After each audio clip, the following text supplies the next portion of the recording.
আনোয়ার নিয়ে সিদ্ধান্ত কবে? বর্তমানে ময়দানে ঘুরপাক খাচ্ছে এই প্রশ্নই। ইতিমধ্যে শুনানি পর্ব সারা। কবে আনোয়ার নিয়ে চূড়ান্ত সিদ্ধান্ত জানাবে ফেডারেশন?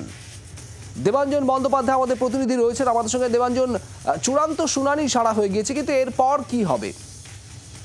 দেখো সুদীপ, আনোয়ার নিয়ে ইতিমধ্যেই দিল্লি হাইকোর্ট এবং প্লেয়ার স্ট্যাটাস কমিটি এদের দুতরফেই তিন ত্রিপাক্ষিক যে শুনানি, দিল্লি এফসি, ইস্ট বেঙ্গল এবং মোহামেডান, এই মোহনবাগান, এদের প্রত্যেকেরই বক্তব্য শোনা হয়েছে এবং খুব সম্ভবত আগামী এক দুদিনের মধ্যেই আনোয়ারের নো অবজেকশন সার্টিফিকেট লিখিতভাবে তাদের হাতে চলে আসবে।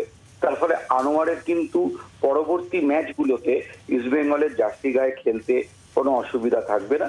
কিন্তু শেষ পর্যন্ত এই আনোয়ার ইস্যুতে, কারণ ইতিমধ্যেই এআইএফএফ জানিয়েছিল যে তার যে এই ক্লাবের টার্মিনেশন চুক্তি ভঙ্গ করা, এটা আনজাস্ট, এবং তার জন্য আনোয়ার এবং ইস্ট বেঙ্গল এবং দিল্লি এফসিকে কত জরিমানা বা কতটা শাস্তি বা সাসপেনশন হবে সে সম্পর্কে 26 থেকে 30 সেপ্টেম্বরের মধ্যেই চূড়ান্ত সিদ্ধান্ত ফেডারেশন জানিয়ে দেবে বলে এখনো পর্যন্ত শোনা যাচ্ছে।